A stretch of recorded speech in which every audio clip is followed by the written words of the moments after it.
Okay. Um, Good evening, everyone. Welcome to this evening seminar series hosted by the African Science Frontiers Initiatives. If you are new, welcome you, and thank you for joining us. If you are have been joining us before, welcome back again. We have an important topic this evening, as you can see, and we want to see how we can do justice to it. So please be ready to contribute your voice to these discussions. I think this is very important discussions, given that some people will fail to join today because of these issues. And so we want to highlight them as scientists, deliberate, and see if we have possible solutions to recommend on the way forward. So please sit tight and welcome again. The chat box is there. Please use that to introduce yourselves, where you have joined from. And I hope, as people always do, you can find somebody to initiate collaboration. We have able a panel, and we have selected a panel to reflect diversity in Africa, and perhaps the issues we are discussing today have different flavors across the continent, and we want to hear those voices from different places. All right, so my name is Bright Warren. I'm the convener of this platform and the founder of the African Science Frontiers Initiatives. The co-convener is Dr. Eman Sob, my colleague, who is currently not available because she's bereaving her mother's death. So just remember her in your prayers. Hopefully she can join us in the next edition. All right, so I will briefly introduce the African Science Frontiers Initiatives, and then we kick off the discussion. The vision of the African Science Frontiers Initiatives, in short we call it ASFI, is to raise the next generation of African scientists who have the right competencies to drive Africa's developmental and transformational agenda through innovative scientific research. We believe that any society where science researchers, scientists do not play a role, it will be problematic, actually, because societal development should be based on evidence of what works best. And so the scientists are there to be the eye of the society, to generate evidence that can help the society to grow and to develop in the right direction. But there can be no development through the pathway of science if scientists do not have the capacity to do cutting edge and excellent research. And this is usually the case in Africa. And one of the issues we have found is platforms for capacity building are usually very minimal or non-existent in many contexts. So ASFI wants to fill this gap by providing African scientists with some of the tools they can use to fine-tune their skills. Unfortunately, many of the skills you need once you start being a researcher are not primarily available from the universities. You don't get many of these from your PhDs. Okay, even if you have the trainings, at that time you are not fully prepared for the intricacies of the research context. So there is need for continuous capacity building in going forward. So that is why SFI has come here, and we try to do our best through your support. Our mission is to instill excellence in African science through competence acquisition, capacity building, and career development. We want to contribute to African science that tackles Africa's developmental challenges like we are discussing this evening. We believe that only competent science can change our current narratives. I'm not sure how you're convinced of that, but actually you can see that we have left many of these to politicians to provide solutions to all our problems. And then we blame them for every problem that occurs. But we have part of that blame. We need to move from the back seat to the front seat, because that is where we belong, and that is where scientists in developed world belong, and the society relies on them to find solutions to the problems that arise. All right. So we have different activities. Some of you have been participating, and the one we have this evening, the seminar series is one of those. So we conduct seminars and workshops across different topics, and the goal of these seminars and workshops is to continue to bring to the fore conversations on Africa science as key to solving Africa's developmental needs. We have hands-on courses on research methods, capacity building, career development, science leadership, and science communication. We'll continue to improve and based on the needs of you yourself to bring trainings that will have benefit for you. We also have mentoring programs. Some of you belong there. After each training, we set up mentoring program to see how we can support you to develop the skills you have gained from the trainings. And now we have the research programs. We are conducting different surveys on different topics. And the goal is to use this to generate conversations, to generate training needs, and to ensure that we own these issues and we know what is happening around us as scientists. Over the last almost 3 years now, we have been able to train over 1,000 Africans. We have organized 8 5-day courses, full-time courses really, during this period, and people have come from over 40 African countries. So this is a milestone that has exceeded what we set up to do in the beginning. And so far, all these trainings have been totally free of charge to Africans. All right. So the next course is coming up just over a week from now, and we have made selection of around 300 participants. And we have received over 1,800 applications. And even though we had planned to train 120, the number of applicants made us, of course, to move the number so that we can accommodate as many people as possible.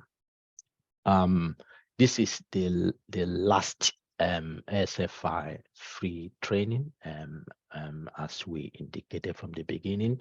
So to support our activities, we have different strategies we would like to implement starting from next year, but the courses will no longer be free from 2023. And I hope you can understand that with us. So the seminar series this year has been spotlighting research advancing Africa's development. We want to discuss the developmental issues and the role of research in these issues. And one of the things we have this evening is one of the key challenges Africa has going. Some of you, having joined now, have fallen out and joined again up to 3 times. I can see that happening here. And that is the essence of the issues happening.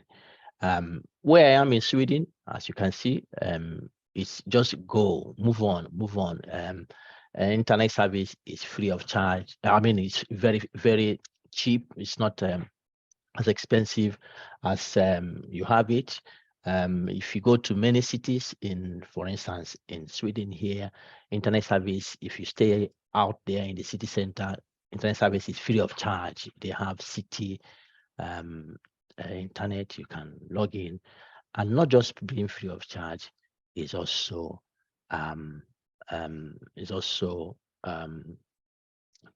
secure and of course fast. All right, so the issues we have in Africa can be said to be concerning. So we have this conversation. ASFI is here for you, and we want to allow you to have a platform where you can collaborate, network, build your capacity, mentor, and of course, many more.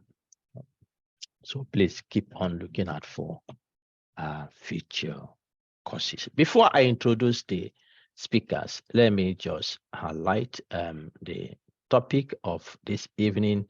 We are looking at what we call giant disruptors, the problem of bandwidth, electricity, and load shedding.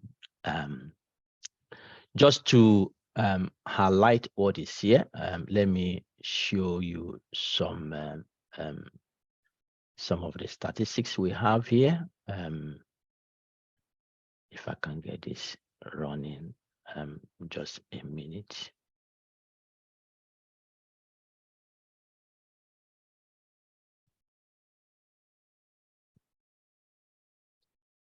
All right, so this is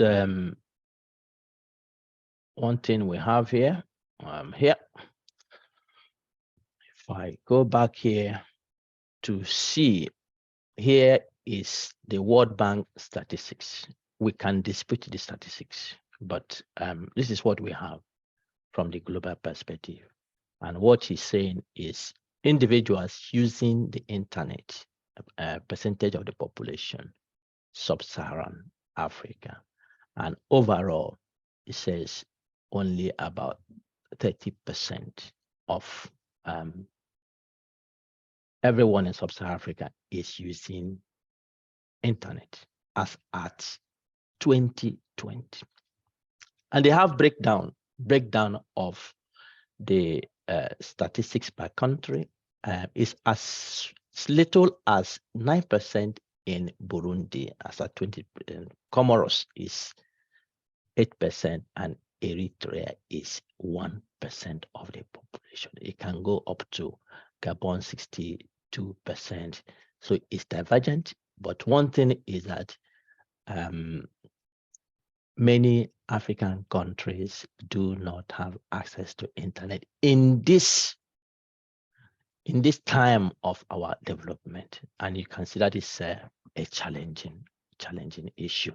The other thing I want to see here, let me see. I think I have secure internet. Yeah.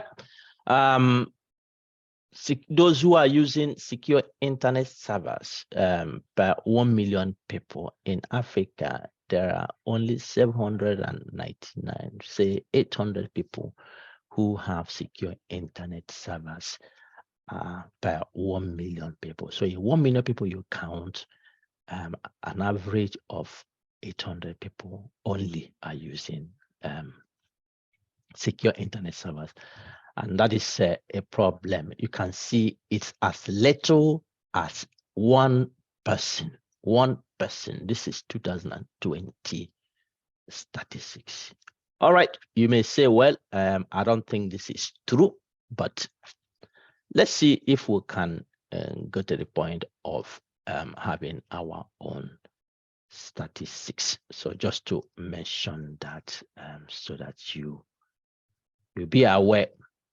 Now, before we go into our discussion, let me introduce you to our speakers who have been invited this evening to help us start these discussions.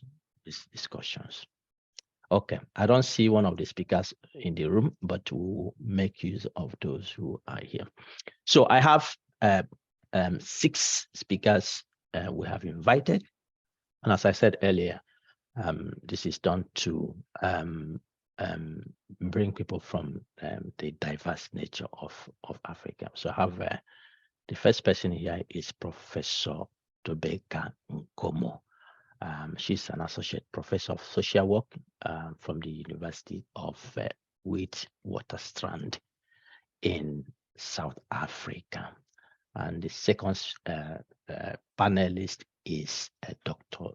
Jerita Mwambe. She's a lecturer in statistics from Pwani University in Kenya.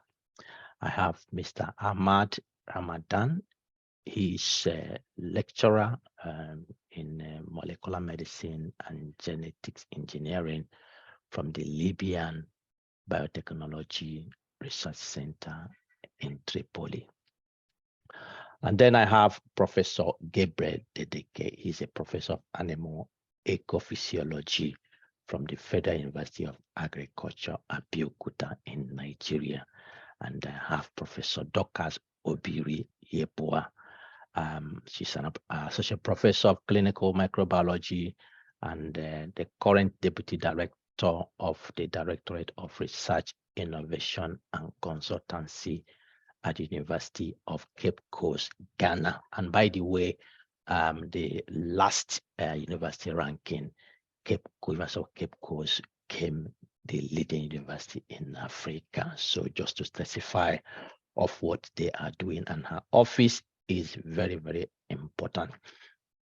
All right, and finally, I have Ms. Tatarione Ramagang. She's a senior team leader at the HR department, Botho University in Botswana, and she's currently a PhD student at the University of Botswana. I think she has not yet joined us. But ladies and gentlemen, welcome, and welcome to our speakers, our panelists, and I hope that we will give them the necessary support by joining the conversation this evening to look at this, how will I call them, virus, or their tsunamis, or their whatever that is facing our continent. But yes, so giant disruptors, bandwidth, electricity, and load shedding. If it is affecting you, please make your voice known. Just keep quiet only if you have no problem with these issues. So the first question I have, I will take it through. So I will ask each of you and you can respond. And I have 3 responses I would like to get from each of you. The first one is big problem. The second one is moderate problem. The third one is minor problem. So I will start by asking, how much of a problem is internet connection, or poor internet, or inadequate bandwidth in your country? So I have Mr. Ahmad Ramadan here. So just point out of these 3 responses, what is it in your country? Okay, first of all, thanks a lot for this invitation. It's my pleasure to be here. Actually, it's seasonal. The problem here depends on weather, so, and on the season. So if it's too cold or too hot, there will be some power failures and outages, which will be from 3 hours to maybe 12 hours sometimes. Yeah, so Mr. Ramadan, this is not about the power, this is about the internet. Okay, but it's related somehow. So because of the power failures, the internet is affected. And but recently, when the power is okay and we have power supply, the internet is good recently. Actually, when I checked, it's about 50% of Libyans have access to a very good internet. But as I said, it depends on the power supply and it depends on the season. All right. Now, let me stop you there. As you can see, I wanted him to give me a response, but it's a long explanation to tell you it's complicated. It's not as easy Can as say it's we moderate. think. All right, moderate. Okay. Let me go to Dr. Jerita Mwambi. What is it for you in Kenya? For the internet, I will come to electricity. Okay, thank you for this opportunity. In Kenya, the connectivity is, I think, is fair. Especially in towns, it is quite good. But in the rurals, we have a problem of slow speed, and some areas are not connected at all. All right. Where are you now?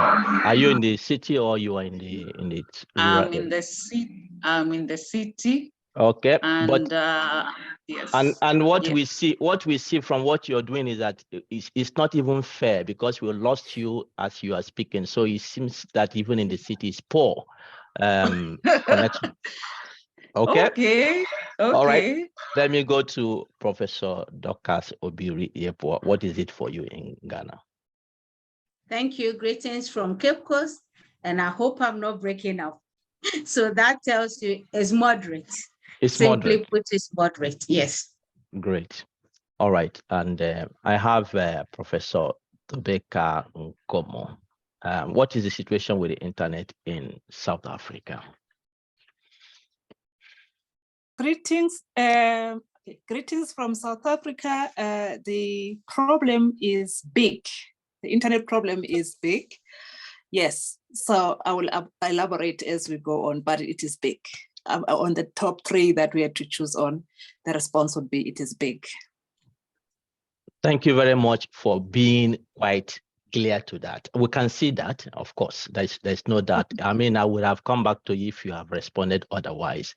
And finally, let me go to Professor Gabriel Dedeke. What is the situation with you in Nigeria?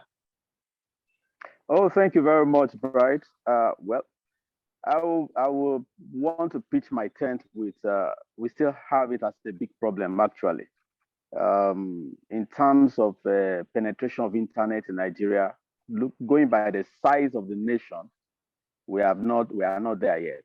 So it's still a big problem. I will say big problem. Let me just stop there. Yes, thank you very much. Okay, let's start with you also, Professor Dedeke. What about electricity? Big problem. It's a big problem. Electricity is still a big problem also for us. Maybe if I just do a little bit of analysis, we have about 200 million people in Nigeria, and currently the production of electricity is just about 7,000 plus megawatts. So we can do the calculation. You see that cannot cover for. We need about 200,000 megawatts of electricity to cover for about that 200 million people. If we say that you need about 1,000 megawatts to 1 million people, so it's actually not adequate at all. So we still have a big problem, which cut across into the internet issue too. Yeah. Thank you. That is frightening, because we we hear that Nigeria is the giant of Africa, and if the giant is in this situation, then it's frightening what is happening in other places. Maybe it's easier to manage a smaller population than managing a giant. I think so. I agree with that. Let's go to Mr. Ahmad Ramadan. What is the situation with electricity in Libya? So I think I already answered this because it's related to the internet. But as I said, it's seasonal. It's according to the weather. But when there is power failure, it's bad. Sometimes it reaches more than 12 hours a day. And it's according to the city, and some cities in South Libya, they have outages for days maybe. So it's bad, but it's seasonal. Yes. Okay, all right. I will come back to that because I would like to understand what makes it seasonal for you in Libya. I will come back to that. But let's go to Dr. Mwambi. What is the situation with electricity in Kenya? Well, in Kenya, it is also not good, especially during rain season. You'll find that maybe there are power outages due to maybe a electric pole has fallen, and at times due to technical problems, maybe within their stations. Like this week, in fact, we had 1 day without electricity, the whole nation, because there was a technical hitch. So we cannot say it is good. At times it is good, at times we still get those power outages. Thank you. All right. Then I go to Professor Dorcas Obiriyebwa. Yes, so again, I would choose moderates. Of course, there are variations and other factors, but if I put it together, I'll still choose moderate. And then as we discuss, we can talk more about it. Yes. All right. Then Professor Tobeka Nkomo, what is the situation in South Africa with electricity? In terms of South Africa and electricity, I would still choose that it is a significant problem. It is a big problem. The fact that we have people who are in the city and those who are in the periphery, but the experience when it comes to electricity, we have a big problem. Yeah. South Africa has been in the news for a long time now, for most of this year, because of electricity. Yes. And yes. I know that it's also connected to the internet. Can you describe briefly for us what this problem is? What is the situation with electricity, and if you can link it to the internet issues in South Africa? Okay, if I link the internet issues and the electricity, let me say electricity per se. When it comes to electricity, we're currently experiencing load shedding in South Africa at different stages. We've got stage 1 to stage 6. And these stages are applied differently to different communities at different times. And the impact has been severely, not only to businesses, but across the board to the institutions of education and for students and for residents. You would go in some days with electricity for half a day, some days no electricity the whole day, either because it's load shedding or there is a technical problem. And if it's both a load shedding and technical problem, you can go a day or two without electricity. Yeah. And sometimes you have scheduled load shedding. And if it is scheduled, then you know between 7 and 9, I have a scheduled load shedding. Like where I am today, I am in the rurals, and we were informed that it's going to be 7 to 9. So currently we are on load shedding, so we know. But the problem comes when there is a scheduled load shedding, and then out of nowhere, because of technical problems, then there's an unexpected problem. You then end up not knowing the schedule anymore.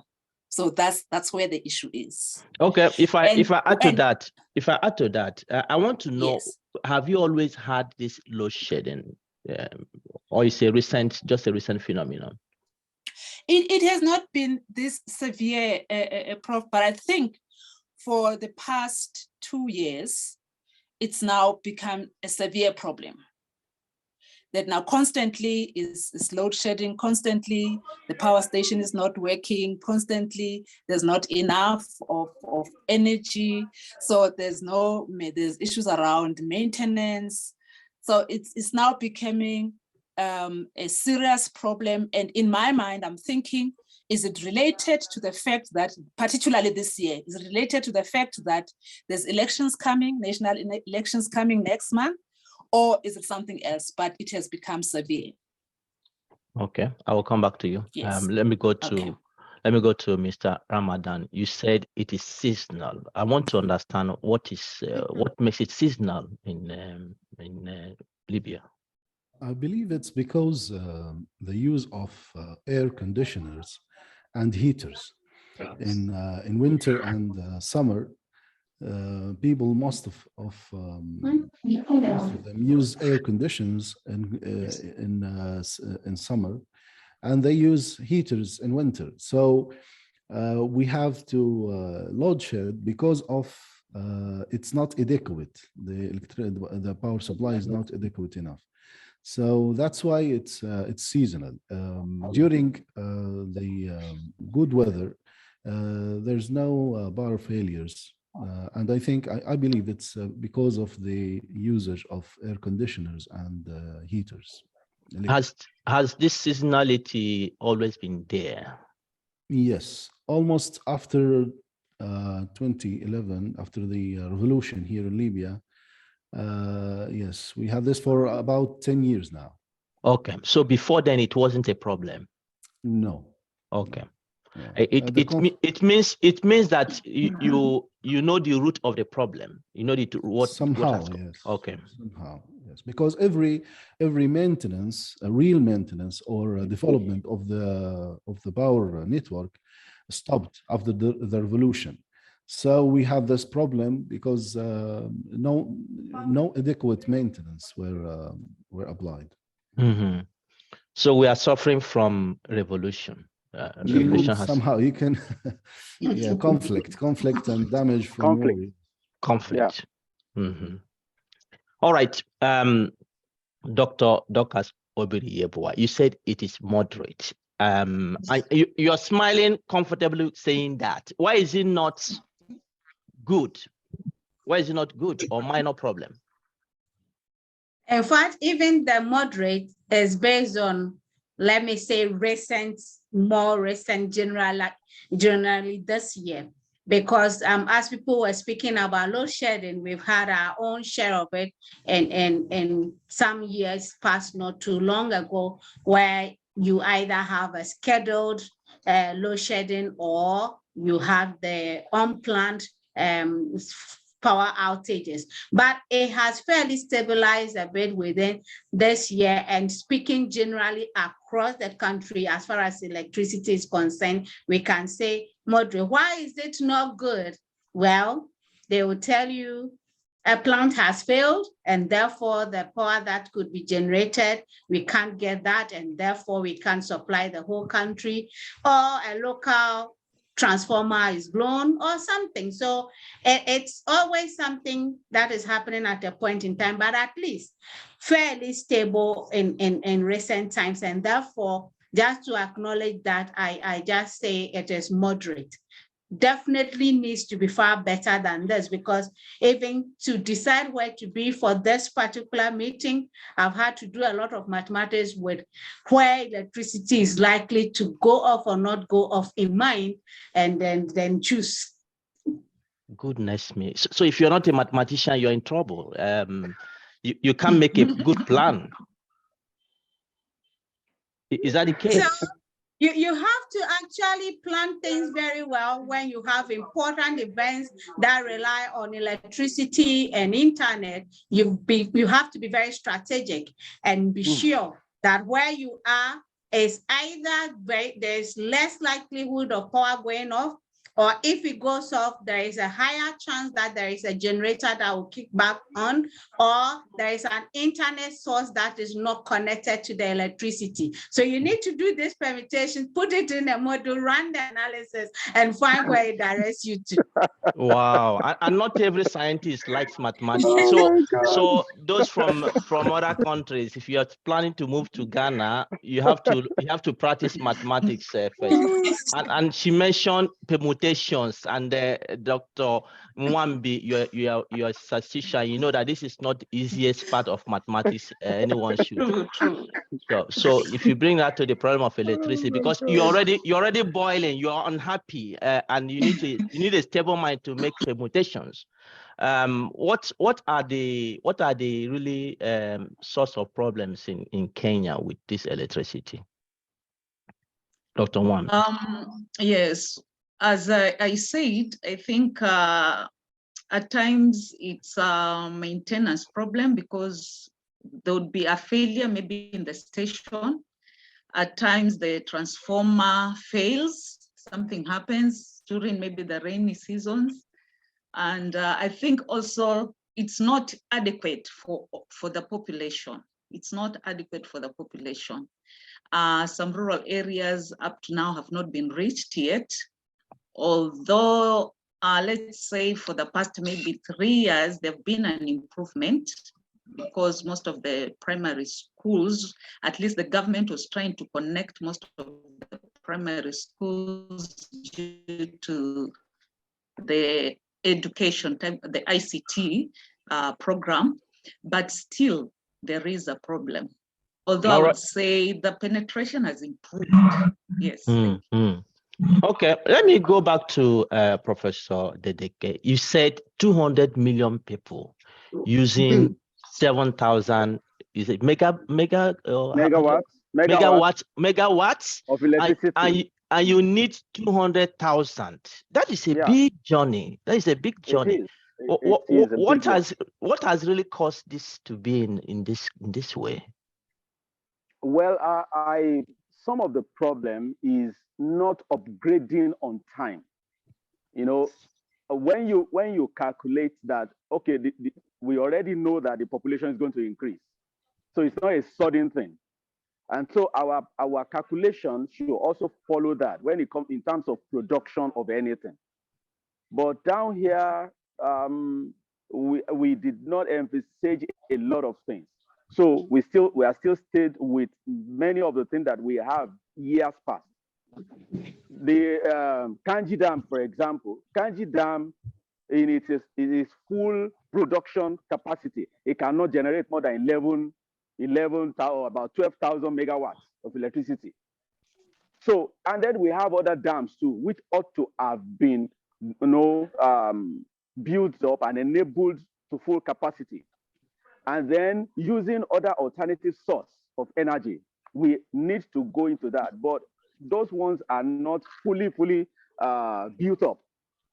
So the total capacity of what can be generated in Nigeria is very, very low. It's very low compared to what is needed. So that's where the problem is. And then coupled with obsolete equipment that are still out there, being used in those dams, coupled with the fact that in some cases, some dams are not rebuilt or are not dredged up to full capacity so as to be able to generate.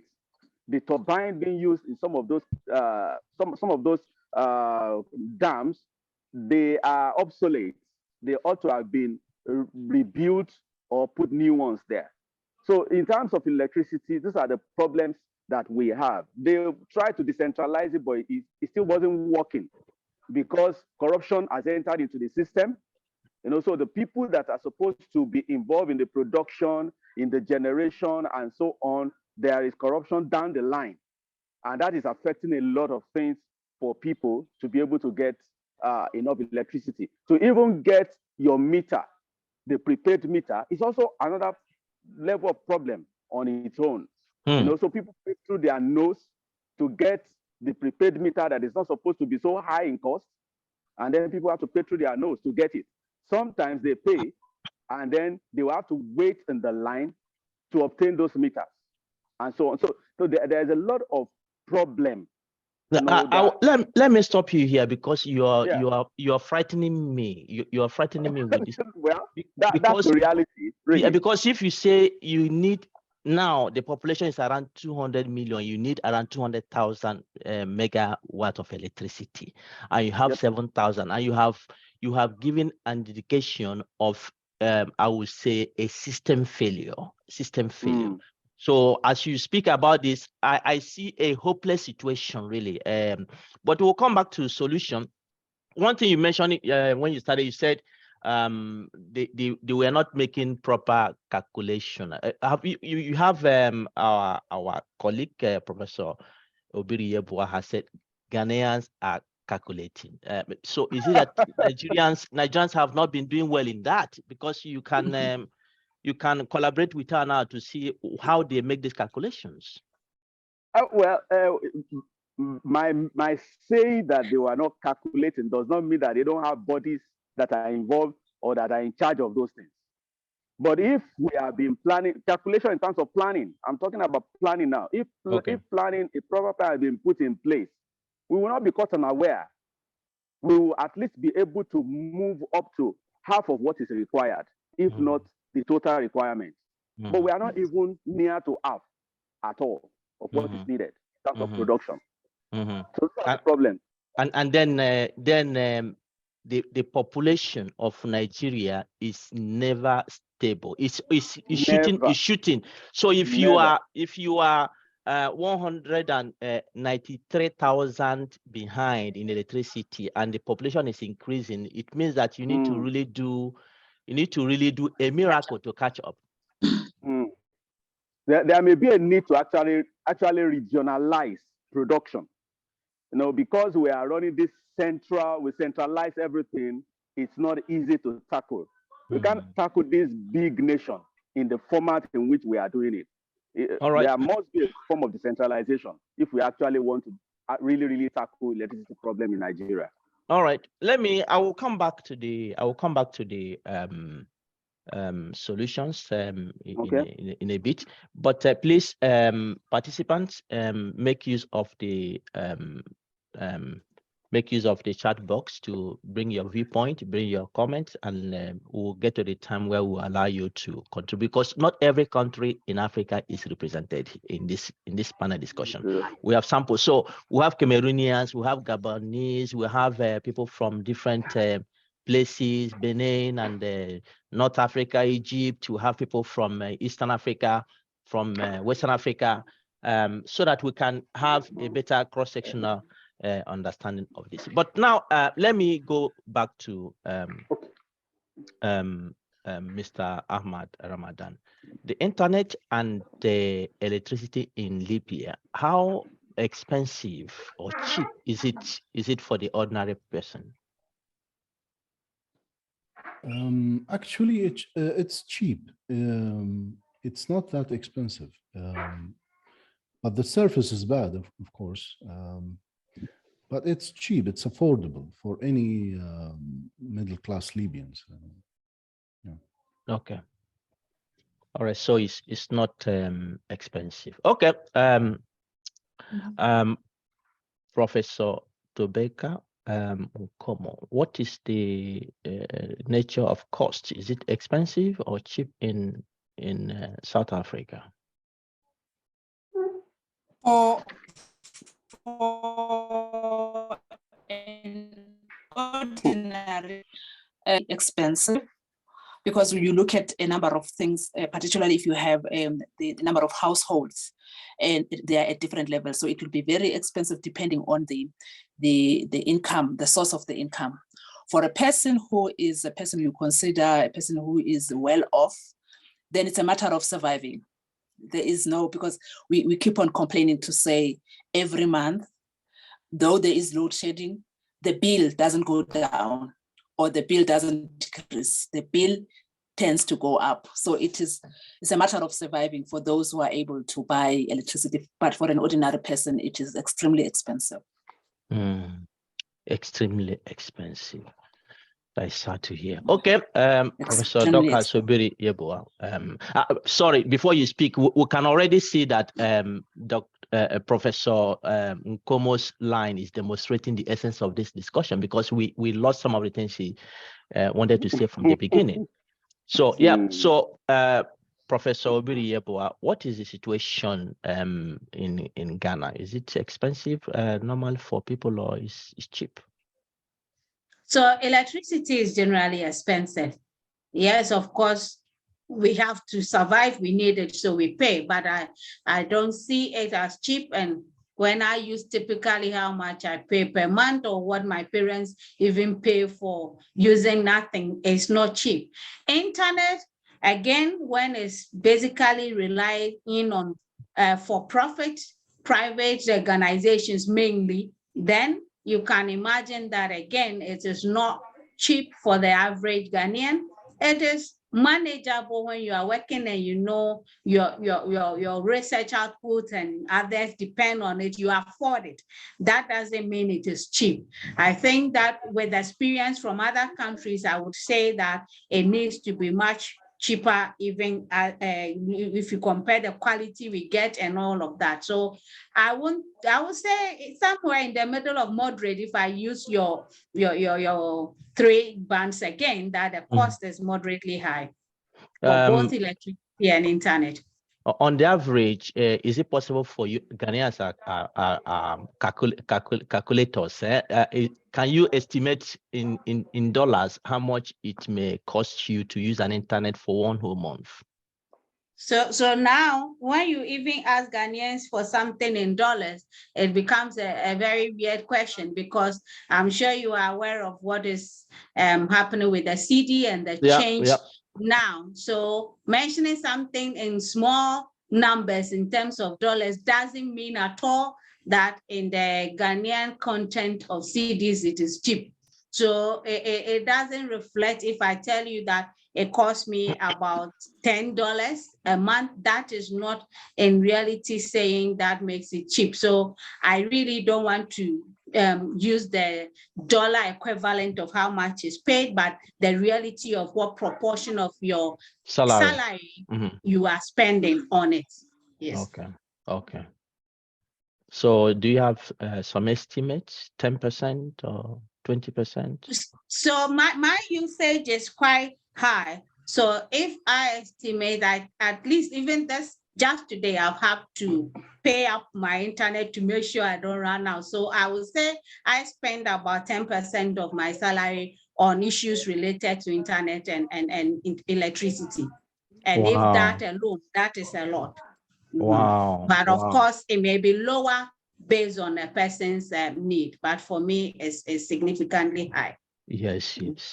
I mean, if I look at what I spend on internet, 24 hours, 7 days a week, you can bring as many as 50 people to use it that same period, and it's around 0.4% of my salary.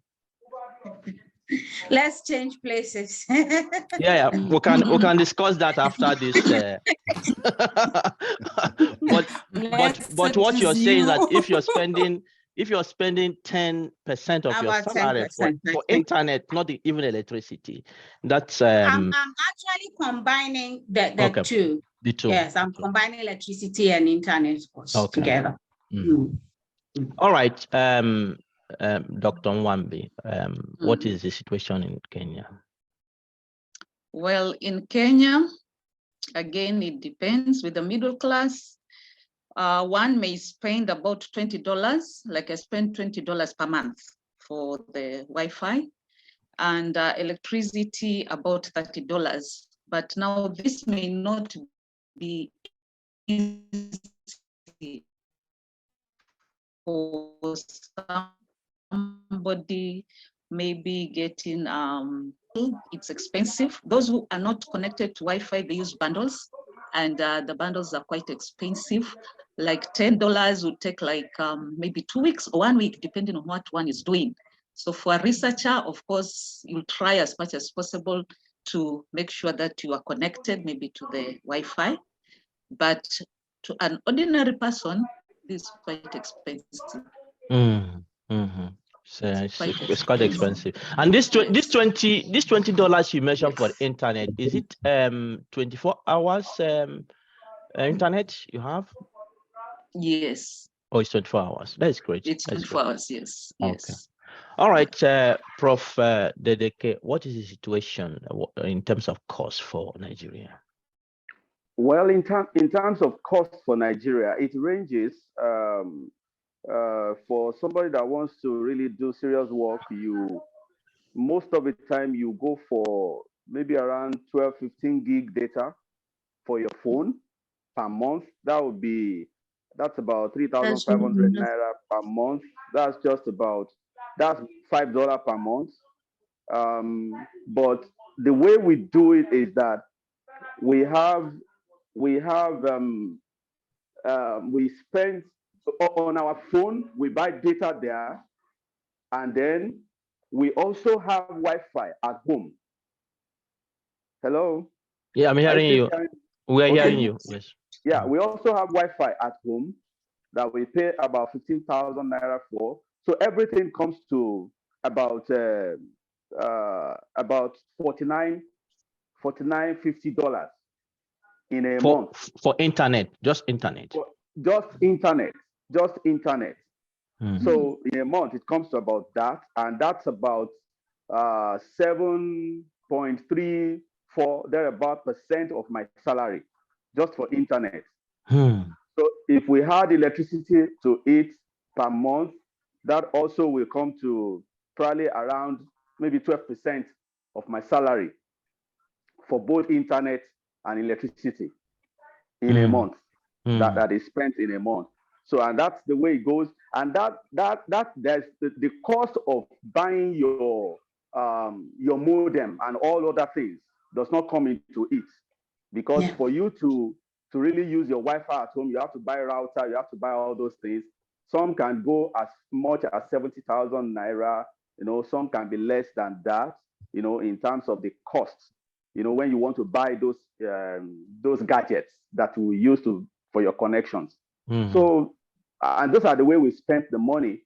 Then the cost in terms of electricity, I have not added the fact that we use generator. We bought generator. You have to put on your own solar power in your house. You have to put up inverter. For example, in my house, we have inverter. We have we use solar inverter. That is highly costly, to even install in the first instance. But because electricity does not also come regularly to help you to recharge at certain interval your inverter, you will run the power down at certain point. And so you have to go back to the generator, which means you have to go and buy gasoline. Gasoline now is increasing in cost also in Nigeria, and we are not getting it easily to buy again. So all those things packed together, I think we'll probably in a month, we'll be spending maybe about 15% of my salary on power and internet facility, about 15% of my salary. Wow. So that's the reality that we face. Some could be spending more than that, depending on what they have in the house, gadgets and things like that.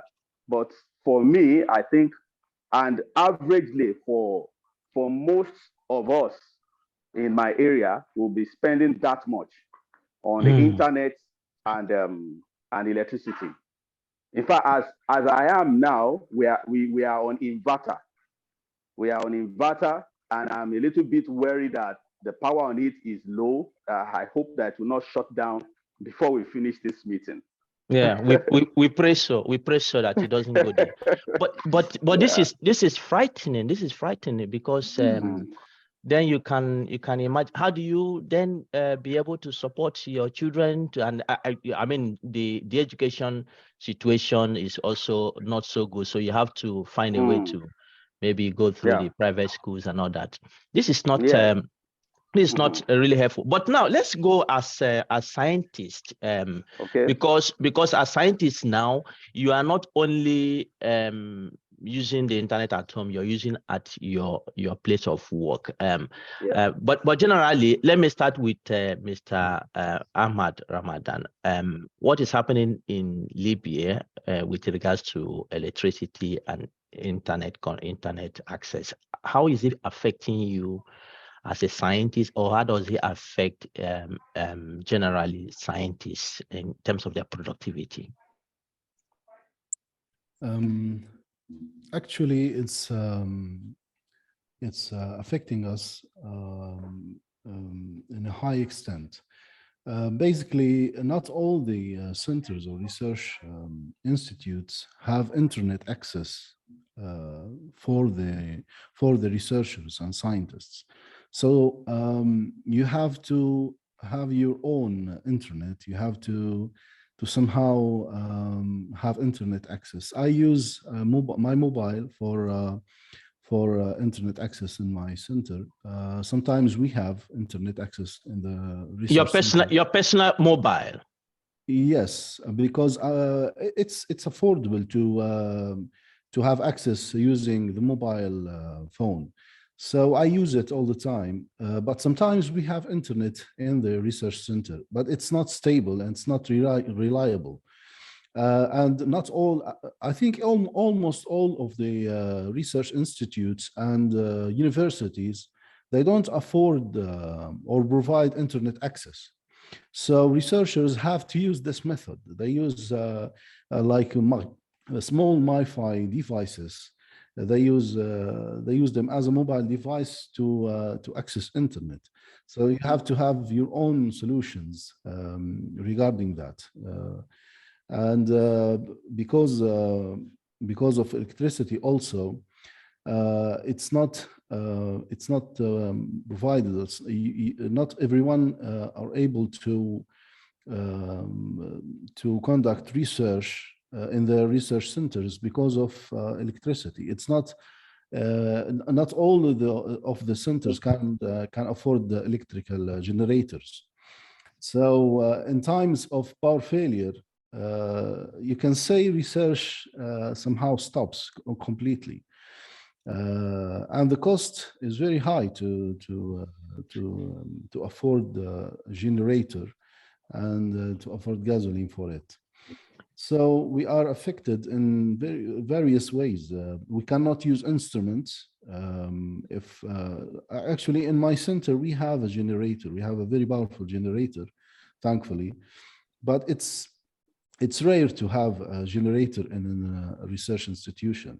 So almost all researchers stop doing anything. So they cannot use instruments. They cannot use their laptops and PCs to conduct any work.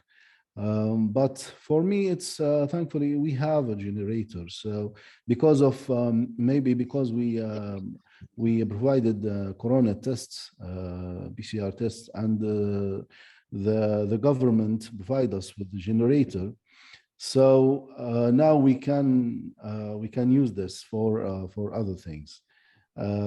Yes, and the cost not also for generating electricity. We have to buy some UBS, uninterrupted power supplies, for instruments, for sensitive, especially for sensitive instruments. You cannot use instruments without the UBS. We have to buy the UBS, purchase the UBS to do some meaningful work. The maintenance work, the maintenance cost of the generators and the UBS are very high. It's very rare to have an institution that can maintain and provide UBSs for the researchers. Actually, it's very difficult to in times of power failure. It's very difficult to do any work if you don't have a generator or an inverter. We use inverters that rely on batteries. All right, but these generators you mentioned, are they 24 hours running? Actually, they can provide power supply during the work hours. So, yeah, in my institution, it's reliable. It's completely reliable. The maintenance is very high. The maintenance cost is very high. and we have to have UBSs. But it's very rare for an institution to have this.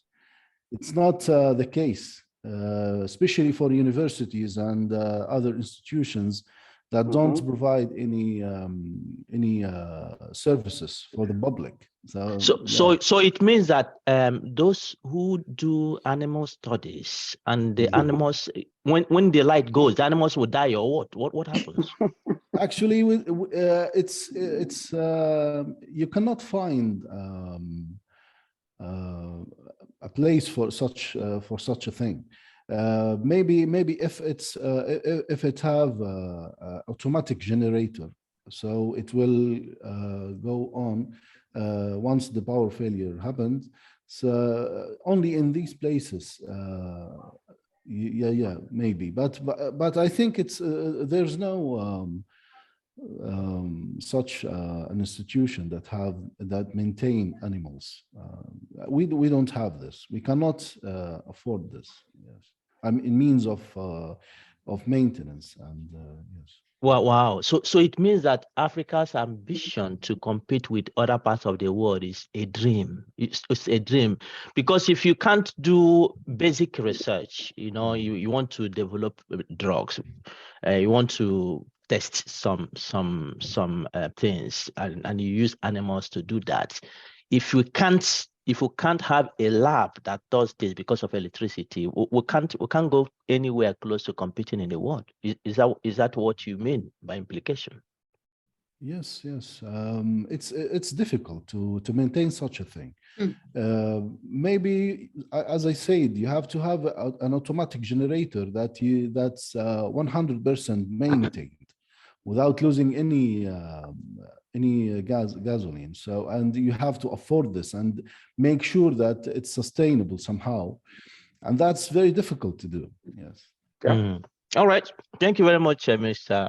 Ramadan. He's living in the heaven of Libya in terms of research, because if you compare him to what others are facing, it's more severe in other places than where he is. And even at where he is, he said you cannot do basic research where animals are kept because they will all die. All right, let's go to Professor Nkomo in South Africa. How has this affected you as a researcher, as an academic, your productivity, your colleagues, your institutes? How is this impacting? Okay, in terms of the impact of the whole situation, is for me as an academic or as a scientist, when I am at the institution, or let me first say generally when the scientists are at the institutions, there's always a provision of connectivity, and if that goes off, there will be a backup of a generator. And therefore you will be able to continue with your work and access information and access resources that you need online. But that goes with a sacrifice, because then if you decide to extend hours and stay at the institution, it means you are sacrificing something in terms of your personal life for you to be productive. So you will have to be on campus and make sure that you get whatever information you need. The situation changes as soon as you go home. Then comes the extra cost if you want to maintain the productivity. You then have to make sure that you have your own Wi-Fi at home. You have to make sure that your data bundles are always up to speed so that you can maintain that productivity. But also that comes with a lot of sacrifice, because then either than a cost that you'll have to incur, which is an extra cost on top of what you already do, you have to make sure that there's going to be some extra boundaries in terms of your family life, and say, I am now focusing on this, I cannot be doing 1, 2, 3. And as such, I've seen in the past year or two, the research outputs, they have dropped. Generally, in terms of my school, in terms of the research output, in terms of production, they have dropped because of the challenges of electricity and connectivity. And that is the contributing factor. So one way or the other, there is direct implications of access in terms of us producing what we are expected to produce, or achieving what we are expected to achieve as scientists because of electricity and internet. So there is definitely a negative impact on that side. Mm-hmm. Yes. Okay, thank you very much. Professor Obiri Yepua, Ghanaians know how to calculate themselves out of their problems. So how is this happening to you? Or you have some mathematical formulas to solve this? The formula has been spending, personal spending. So Personal let me spending. just use myself. At home, I have broadband internet that I pay for monthly. Then, because that is connected to electricity, I have another network, broadband internet. So 2 different broadband internet networks that I have to pay for every month. And then both are linked to electricity. So I have to have a non-internet based, light-based one. So I have this Wi-Fi version that I paid for and have to make sure it's always also having credit. So it is on now as a backup. So 3 different sources to make sure that when I come home, I can be home and I can still do things.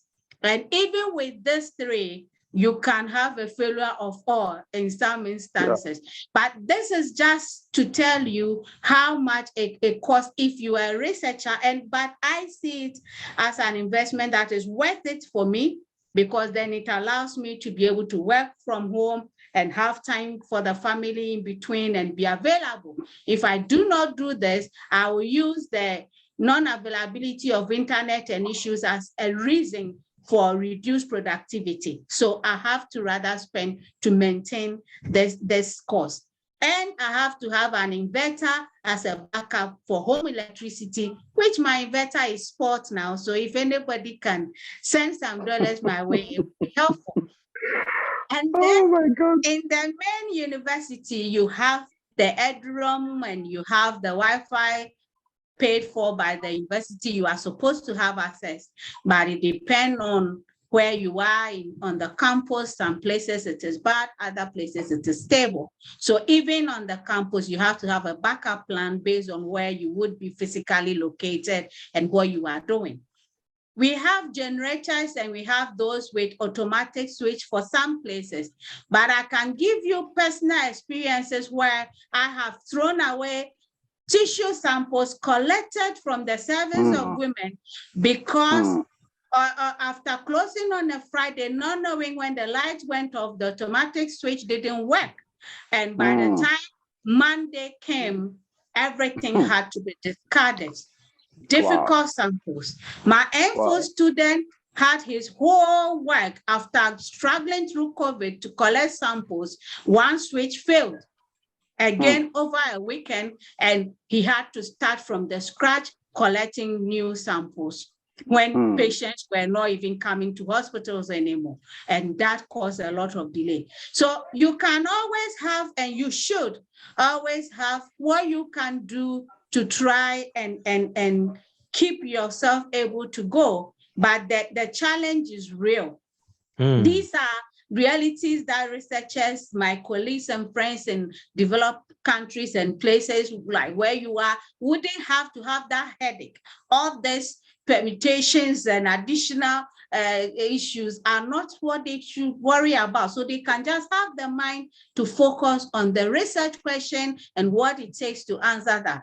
I have to think about how to make sure that the blood sample, the tissue samples we've collected from people, we don't discard it. We don't have to throw it away because electricity failed and it's fault. But all of that also costs the university a lot. So if the university have to make arrangements to support with additional power and additional resources, that reduces how much is available to give out to people to do the research itself. Because the cost of just providing you electricity, providing you internet alone is a significant cost. So these are the realities of working here, but somehow we also don't want to say we should use it as a complete excuse, but it is the reality. Thank you very much for that. It's heartbreaking. 10 years ago, I went for a conference in France, and I met a Nigerian professor there during the break. So we were discussing, and I was asking him how how the research was going on there. He gave me a very big sigh, and at that time, I think they were still using this national electric company called NEPA. And so this man was exclaiming, he said, which research? NEPA has not even allowed us to rest. Where will you start to do research when you are living in darkness? You know, so the same story 10 years ago is being repeated of what is happening. Prof Dedeke, let me come to you. Now your house is sophisticated. You don't have problem in your house because 15% of your salary goes in taking care of anything you need with regards to electricity and the internet. But if you take it to your office, how is this affecting you? Or do you do everything at home? Well, not everything. We can't do everything at home. We have to work. So we go to work. I will want to first of all say that all that had been said by the last speaker, Professor Yeboah, if I'm right, it's like she was downloading what was happening here also in Nigeria. It's exactly like that also in Nigeria. You know, we have lost tissue samples, we have lost reagent samples and things like that because of electricity. Okay, we have gone to collect samples for practicals and they went bad because of storage problem, because of electricity in the campus. So these are some of the things that we suffer. Just like she had said, the university provides electricity using large generating sets, you know, that can about 100 kVA, and we have one that is even larger than that in terms of what it can give in terms of power. And I know that we have about large generating sets, maybe about 2 or 3 of such on the campus that is run to give us electricity. But even with that, there is necessity to shed offload for some places. There may be light in some places and you won't have power in some other places. And the place where there is no power, they will need it and it will be crucial because they have laboratories there that is also running, that's supposed to be on electricity. So these are the problems we have. And like we know, electricity is connected, the internet and electricity are intertwined together. So if electricity is not working well, the internet is also off. And so you are not able to use the internet on campus. And then in some places, the internet does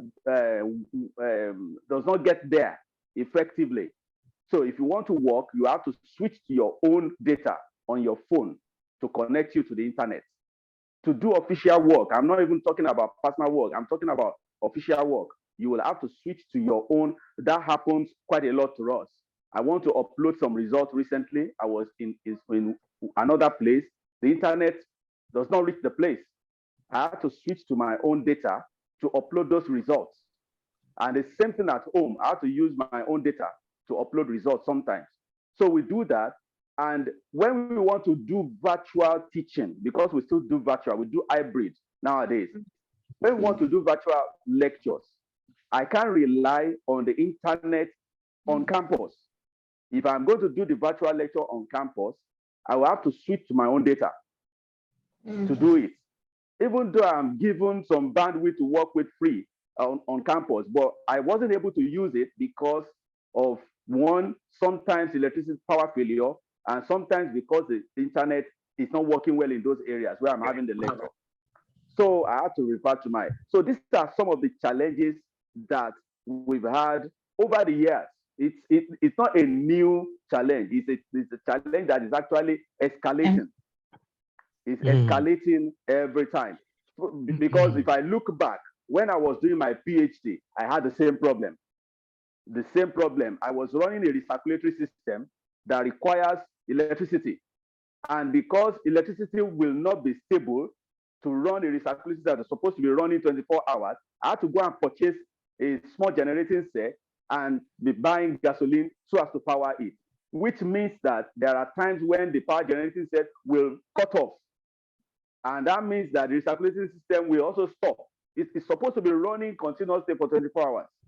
And these are the things that we have been encountering. So some of the work I've set up in recent time that has to do with electricity, where we are working on wavelengths of light, the impact of it on the physiology of animal, we had to set up a solar inverter to do the work because we cannot rely on electricity on campus to be there 24 hours to do the work. So we have to do solar inverter and rely on that to supply power during the night and then so on. So these are the things we've been doing. We just have to, we get going one way or the other, but it is actually, for me, it is killing. You know, it is energy sapping, you know, apart from it sapping your money, whatever money you think you are earning, it's taking it, and it's also taking your energy, because you have to begin to think about those things that are not necessary. All right. And it's hampering our productivity. Yeah. I mean, definitely. So your 15% estimate is underestimate. It's underestimate, because actually, in this part of the world, they would I don't know if they do that in Ghana. They can calculate the estimate in terms of quality of life and make number out of it. I didn't bother to even do that. I didn't bother to do those ones. Yeah. So this is a terrible situation. But anyway, I think this is what cuts across the same thing everybody is saying. But we'll give time for the audience to respond in case somebody is not facing that. Those who are living in Africa, anywhere in Africa, if you're not facing these challenges, you will let us know. But now we have highlighted a very scary scenario, particularly I take very strong exception in Nigeria, because if you have 200 million people, you need 200,000 megawatt, and you have 7,000, and that 7,000 is not stable.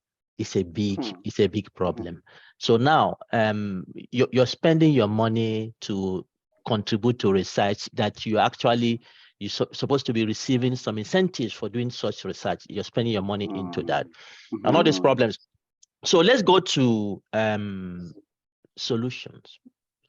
In my mind, what I hear is hopelessness. But let's see, is there a possible solution to this? And I will start with you, Dr. Mwambi. Is there a possible solution to these issues that we are dealing with? Well, definitely will not lose hope. When it comes to electricity, I think our governments have to come in and come up with good infrastructure so that we are able to get reliable power, especially in our institutions. We should, at least the universities should ensure, and the research institutes should ensure that we have adequate power and generators. I think the government should actually budget for this, especially in the research institutions and in these higher institutions, because it really affects us. But Dr. Mwambi, you said we shouldn't lose hope. There are those who have lost hope already. What you're saying the government should do, they should budget. Have they not been doing that? I think, like a case of my institution, before, when I joined, that is around 2010, we had no problem with internet. But as students, increase and the number of staff, it's like the same bandwidth that was there, it is still there up to now. So it's like there's a problem maybe with budgeting or something like that. And I think the government should look into that. And even as researchers, of course, we should look for alternatives. As we are saying, at least we have to dig into our pockets. Otherwise, if we don't do that, then are we going to do any research? So we have to ensure at least we have a Wi-Fi in our homes, just as my colleagues have said. Of course, we are digging in our pockets, but what else do we do? Then I think go ahead. Yeah, otherwise the taxation brings in the cost in the internet. So it has to ensure at least it encourages these companies to actually venture. So some governments usually have high taxation such that most companies are not able to venture into the internet enterprise. They have to have updated policies to ensure that these companies are encouraged. You know, some governments have outdated policies that do not encourage technological advances at all. So like, for example, most of the African countries, some African countries up to now have not adopted, you know, the optic fiber, which has much speed and all that. So outdated policies do not encourage technological advances. And I think another thing is, well, poverty in Africa. The financial status of most of African countries, we are not able to afford. And I think poor leadership in our countries, corruption.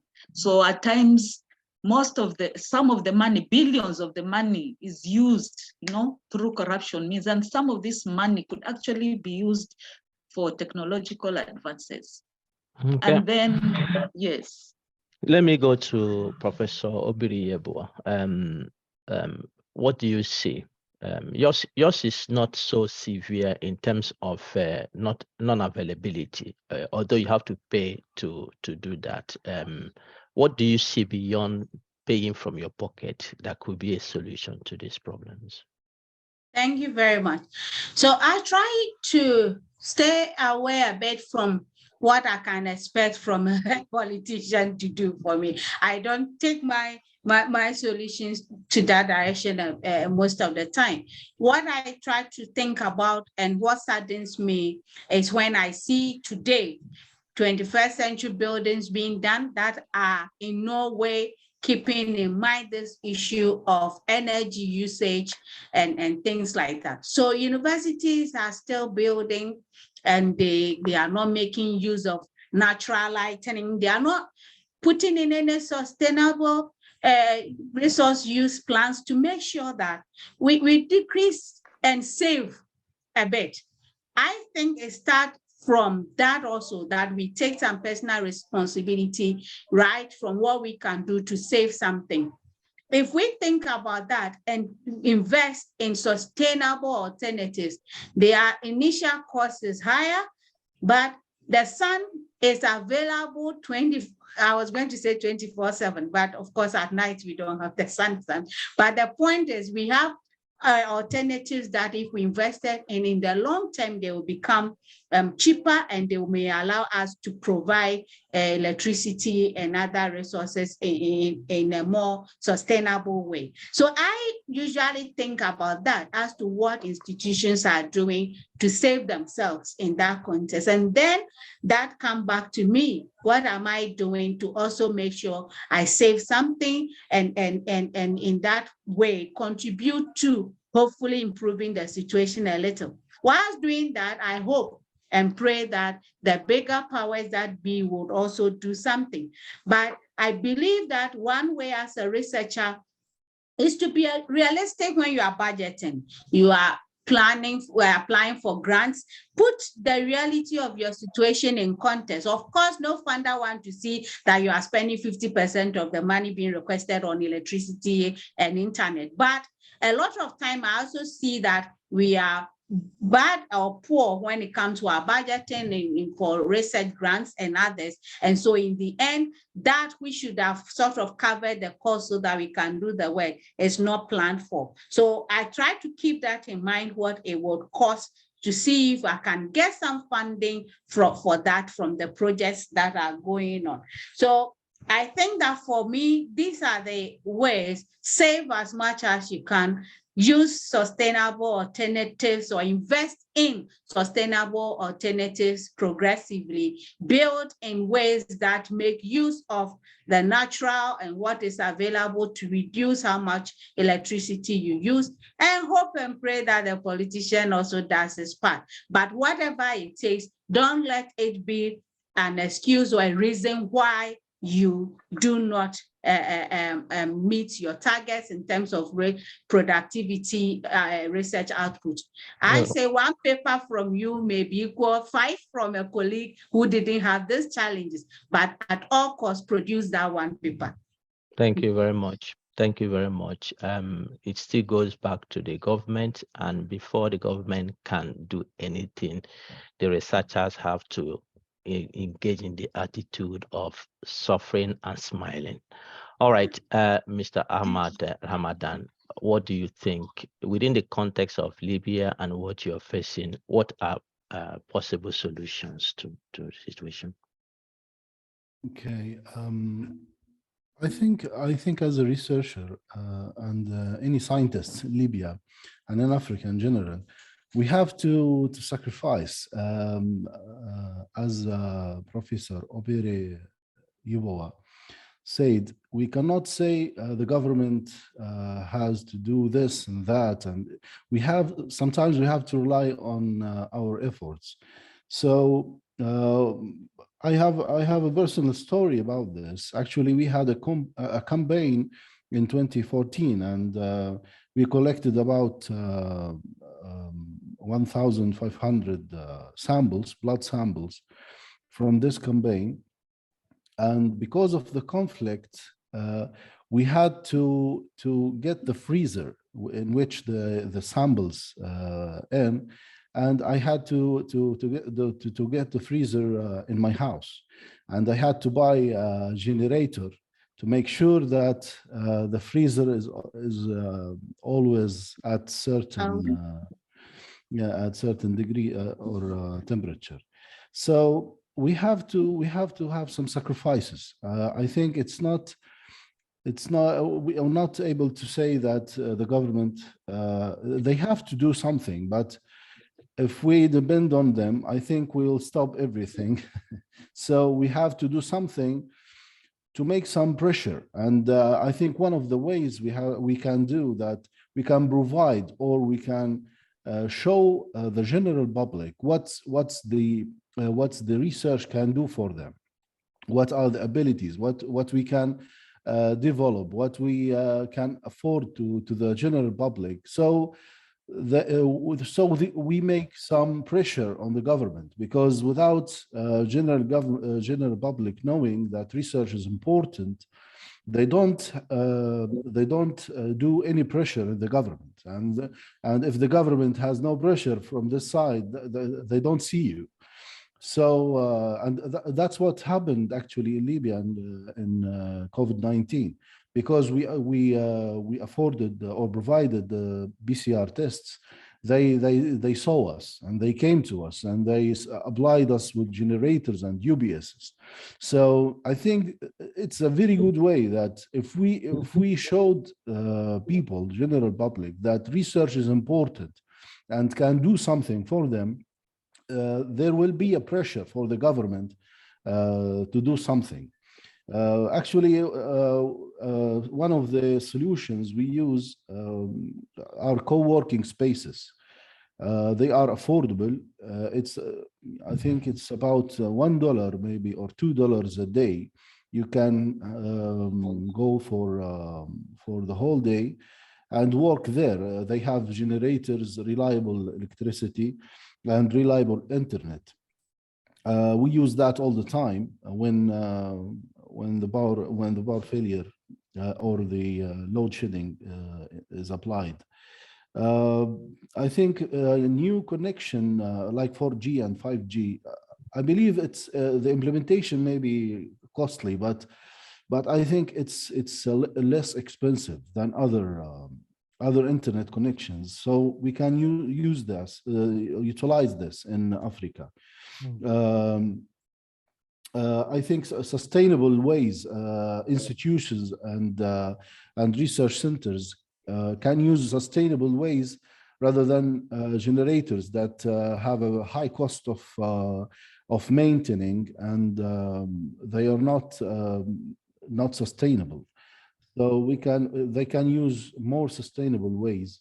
Maybe we can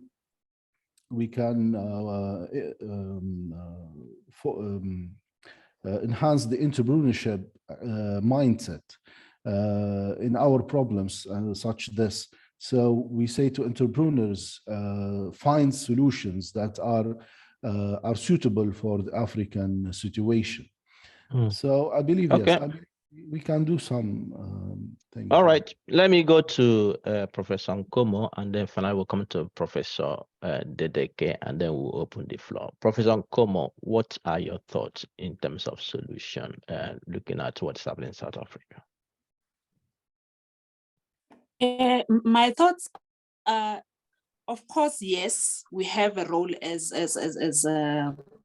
African scientists. We have a role that we can play in this whole scenario or situation, apart from digging from our own pockets, because already we are draining or drowning in terms of us digging out of our own pockets. So for us to be able to participate actively and intentionally, so in matters related to energy production and alternative, we need to provide the evidence-based research that speaks to the context of African people, to say, these are the sustainable options that are available for our context, and these are the policies, how we can then improve and make sure that whatever we produce or whatever we implement will be aligned with the African context. And for sure, in terms of us growing as as African scientists for our own development, collaboration, so that you don't really suffer alone as a scientist because of these giants that are holding you back.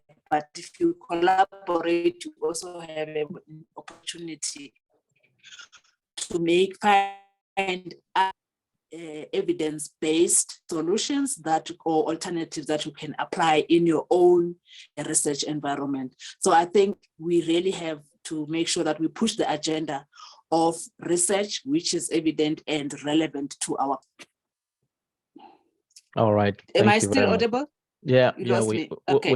we hear you, but we are getting the effect of what we are discussing is happening before our eyes. So yes, and if you can see right now, I have a paraffin lamp in front of me. I wanted to say make sure that I sit. I wanted to say that your environment demonstrates everything we are talking about here this evening. Okay, finally, let's go to Prof. Dedeke. What are your thoughts in this?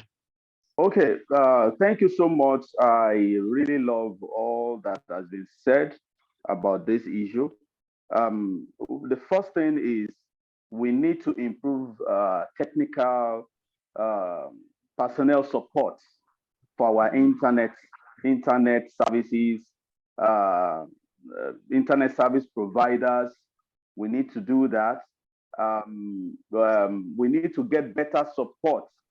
Either we want to get it from the EU or from somewhere else that will partner with us to actually help in provision of better internet facilities of service providers so that we can have better broadband, better bandwidth to work with. Then technical support system has to be built so that our people will be able to actually do the proper needful services and provision of infrastructures as it should be.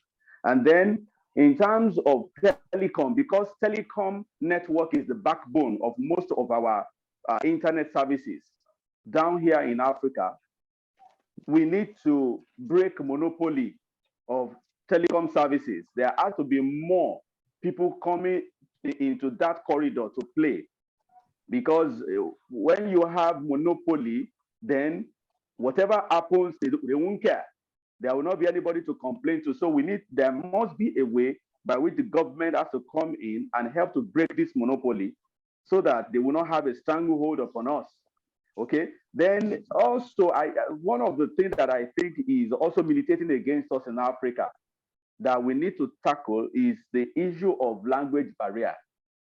Okay. There is the Francophone, there is the Anglophone. The way the Anglophone does their thing is different from the way the Francophone does their thing. Yet we have scientists across all over these places. So it means that if I don't speak French, I will not be able to gain from the experience of a Frenchman, and they cannot gain from me if they don't speak English. So we need to find a way of also bridging this gap of this language barrier in Africa that is also affecting our science also. Then, like I said, obsolete telecom infrastructure has to be taken care of as well. Apart from the monopoly, we need to look at the infrastructure that we are working with. You know, we need to upgrade the infrastructure. And when we upgrade it, we will have better, you know, services, you know, that we are paying for those things, but we are not having a good service for what we pay for. Okay. And then I am also suggesting that we should have a tripartite working arrangement. What do I mean by tripartite? In Nigeria, for example, we have the NITDA. NITDA is the National Information Technology Development Agency. We have those ones. We have NCC, which is the Nigerian Communication Commission.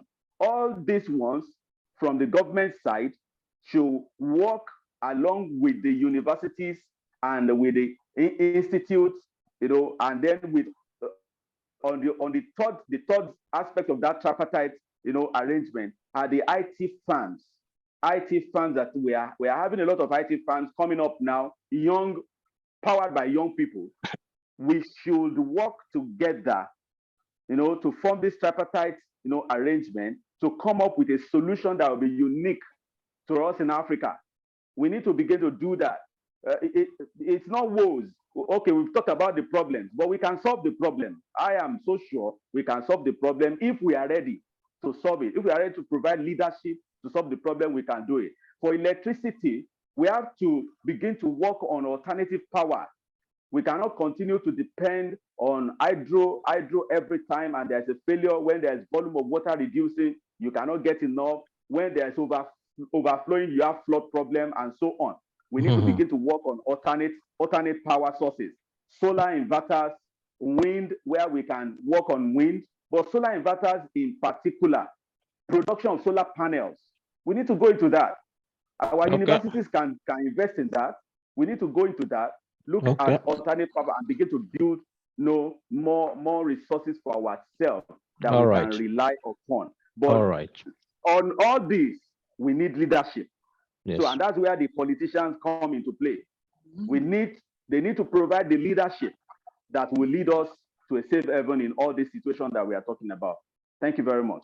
All right, thank you, Prof. Dedeke, and the panel for the thoughts you have brought. I think it has been engaging so far, and the audience also responding to that. So in the next 10 minutes, let's hear from the audience what they have to add to what you, the panelists, have indicated. So I have here the first person, Fabi Bolaho. Please, if you want to speak, just raise your hand. Let's see how much we can cover this 10 minutes. Yeah, Fabi, please go ahead.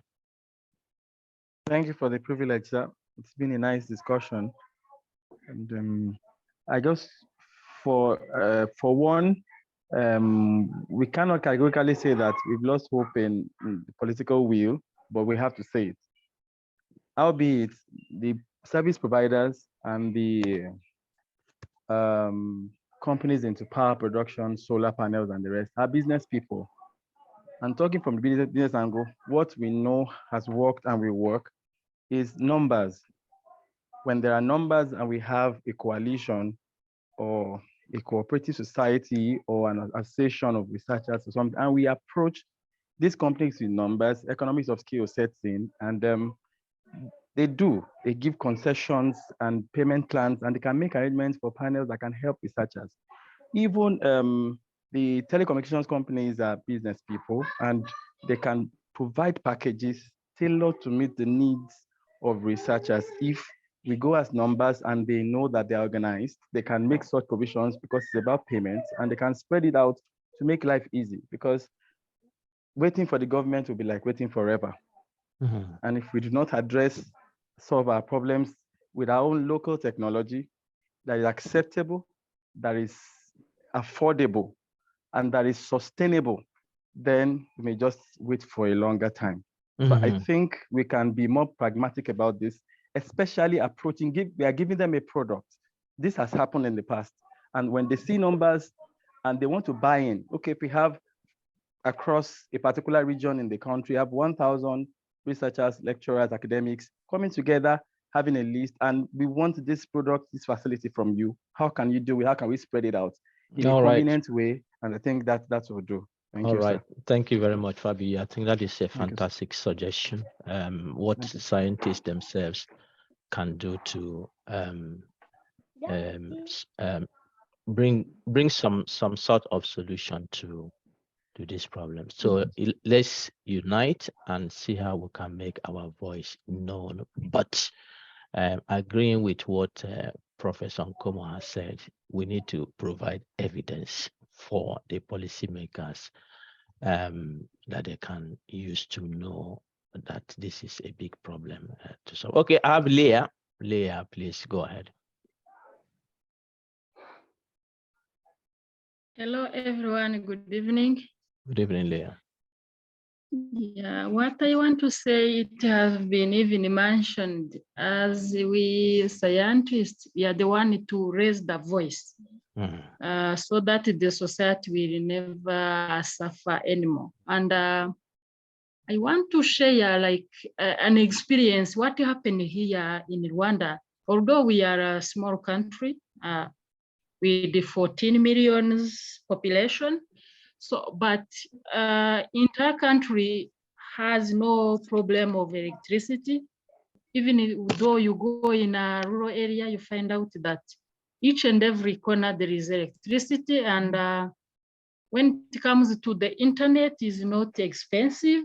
Each and everyone can afford with what he or want to solve. So and sure, a politician, if the governance is going well, if those who are in a high level of governance, those politicians, if they solve the problem without corruption, without those kind of, so I think it can go on and it can be good.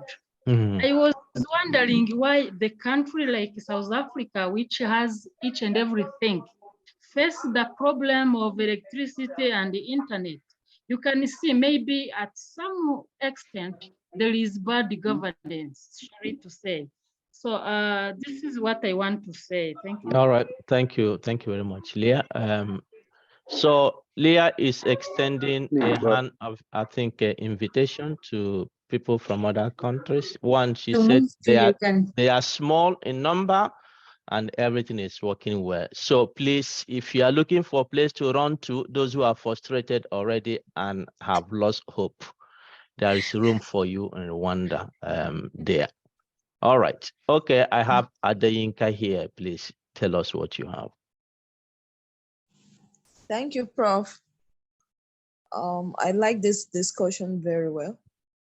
And back and forth, we've been talking about, I mean, it's been coming back to the political leader. And I've attended so many meetings where everything is coming back to the political leaders. I wish this data, because this our discussion this night is I wish we make use of it. And my call to every one of us is, I think it's high time we did something about political leaders in Africa. So the way about it, we still need to come together to figure it out. And I wish that R&D, research and development, should be part of the training and ASFI. And we should take it more seriously, reaching these political leaders.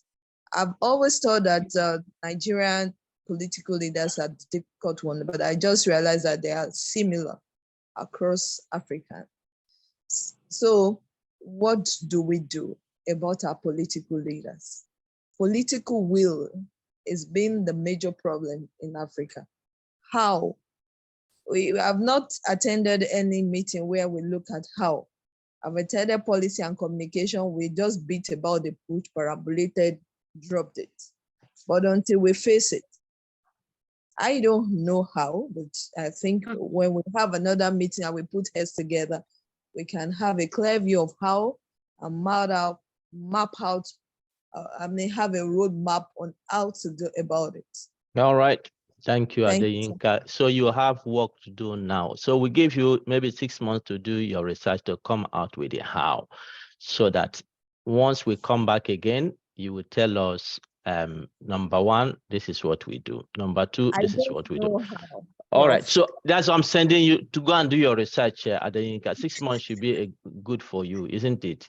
But don't forget that we'll have Fabi, who has also suggested us providing evidence. We need evidence that will be able to convince the leaders, and there is a way of communicating with political leaders who can engage, but we need that evidence we can't go on the street and march. What happened in Nigeria, they did it for 8 months and the government just ignored them, and after they come back, government paid them half salary, and so the government is ready to deal with you. If you go on the street marching, it doesn't change them in any way. They do what they want to do.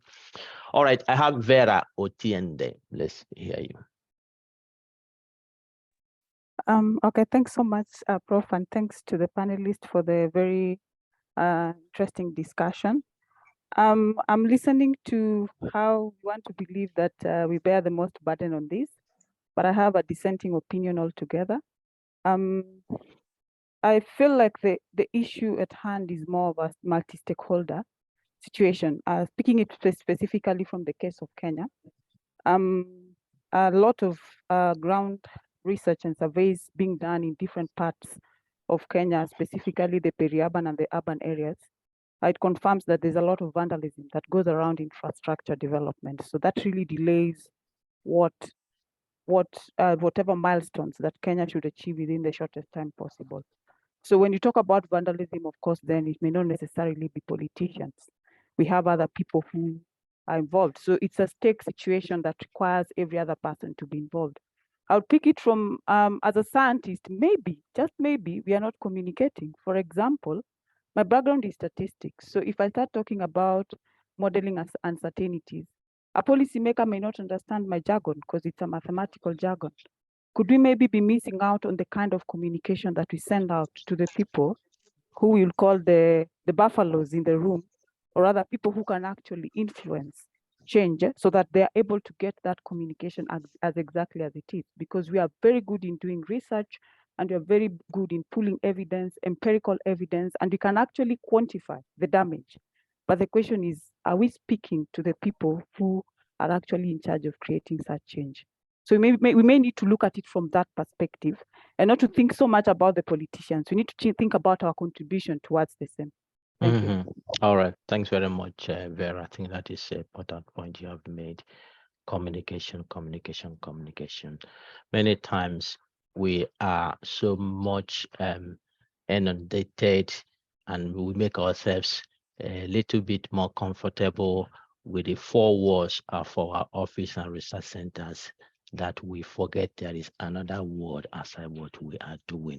So we need to develop strategies to communicate, to share our viewpoint. All right, I have around 2 minutes but I have Olufemi Okenola, and then I will come to Solomon Way. So you can make it snappy. Let's see if we can take those that have raised their hands.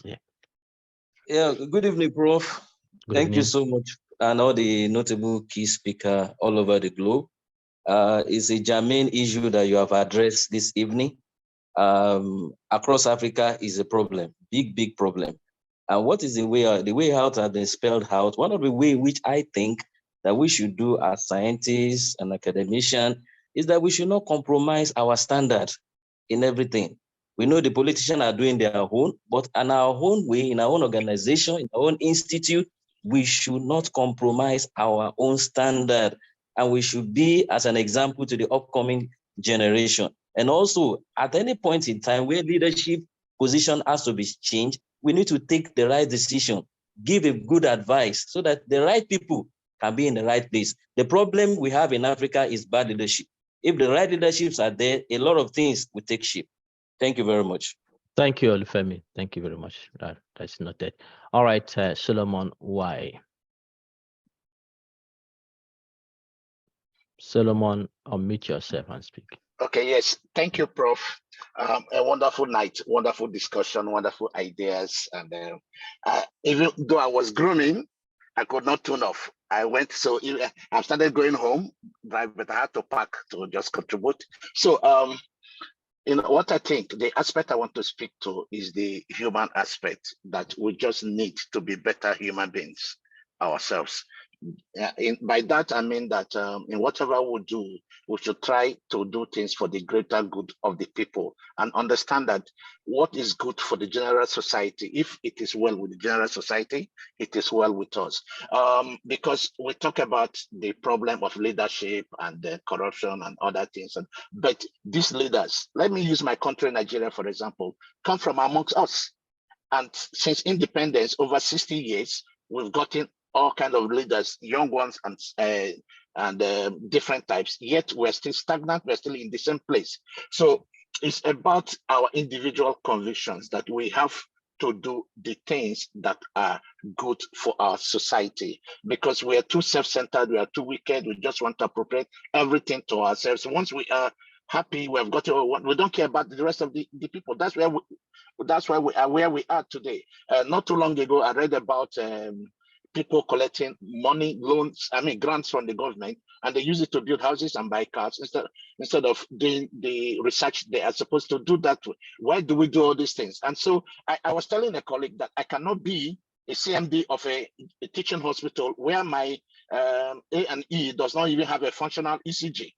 I will resign. Yeah, I'll bet I know I can't be part of that system. So let's keep the levels. Let's try to do what is good, what is right, and not try to patch up things to make do. Thank you. I don't want to take your time more. Thank you very much. Thank you very much, Solomon. All right, I have Mohammed. Make it snappy, then I will take nursing so that we take everyone who has raised their hand. Mohammed Awal. Yes, thank you, Prof, and thank you, panelists. My contribution is with regards to our mentality or our views. I think this particular session is an important one, and I feel that such kind of sessions should be created in order to create awareness.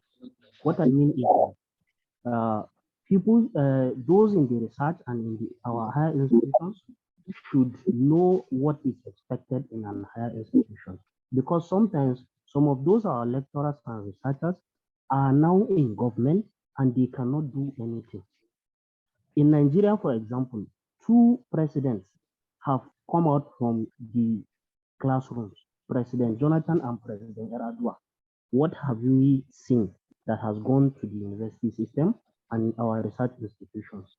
Our ministers, some of them are from these institutions. So I feel like those of us in the higher institutions that have understood the problem and what is required in order for us to move forward should create awareness among all those that are in the institutions, so that when one of us get into position of power, they will be able to do the needful instead of just enriching.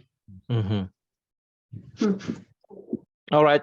Thank you very much, Mohammed. I think that point he has made is very important. When you leave and then you forget where you are coming from, it's not good to forget your name. It's painful that a president who has come from the classroom goes there and begins to fight with those he left. And when he finished to be a president, he goes back there, he begins to complain as those who were complaining when he was a president. We need to be conscious and do what is needful. Thank you, Mohammed. And finally, Nassim, please.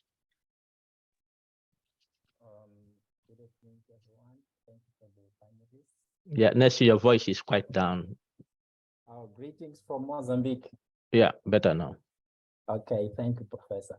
In my opinion, I think our continent, Africa, we have a lot of challenge and a lot of things to be solved. I think what's most important, we have to look to our priority. We can't just compare with other continents, we need to look about the priorities, because we like everything almost.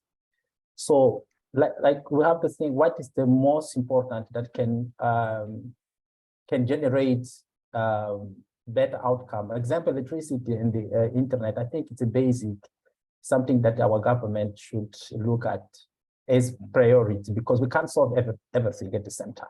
But the thing is, the politicians, they value things that treating them for the power. So I think if the issue is not a political issue, they won't take serious. So everything that they feel like, oh, this can put me out of the power, they will look at it. So we have to raise this question to that point. Until that issue becomes political issue, it's when they will look, because everything that threatens them, they would rush to find a solution. But if something doesn't treat them to maintain the power, forget. So I think we have to raise our voice to that level, so that this issue of the internet electricity, it becomes a political issue. It's when the change can happen. Thank you. All right, thank you very much, Nelson. And once again, thank you, our fantastic panelists who have really raised the bar high for us to engage in this discussion this evening.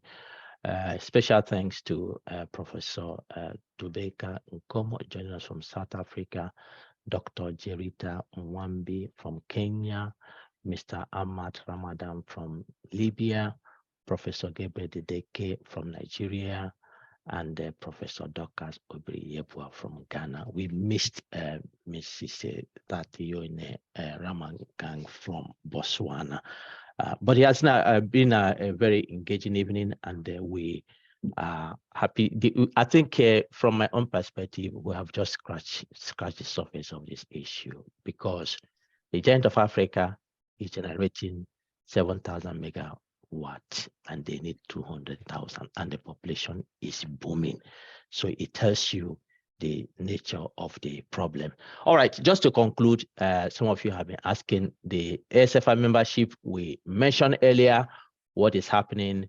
We want to show you that we are almost there. From the 15th of December, we will start the membership registration. Please get ready, because as I mentioned from the beginning of this session, that from 2023, the courses we have offered will no longer be free. So we want to make a way that you can benefit from it.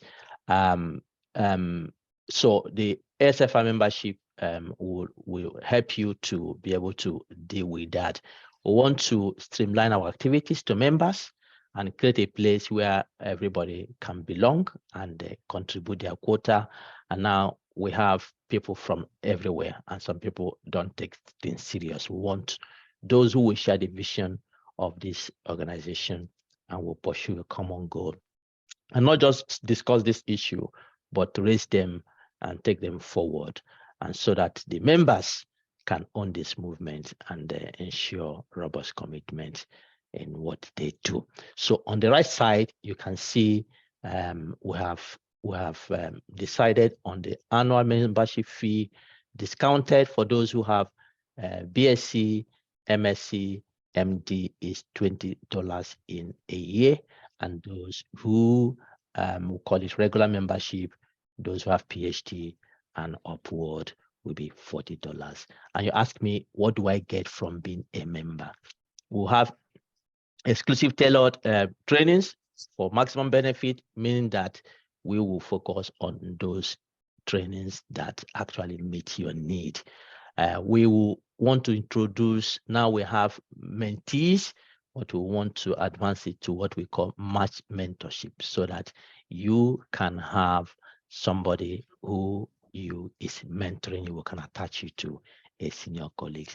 And as well, as a member, all SFI programs, courses, conferences we are planning for next year, the boot camp, SFI journal, all this and the pipeline, members will have discounted fee for each of these. And of course, in terms of participation in the planned awards and the other activities, those who are members will of course be given priority. So from 15th of December, we will announce this again.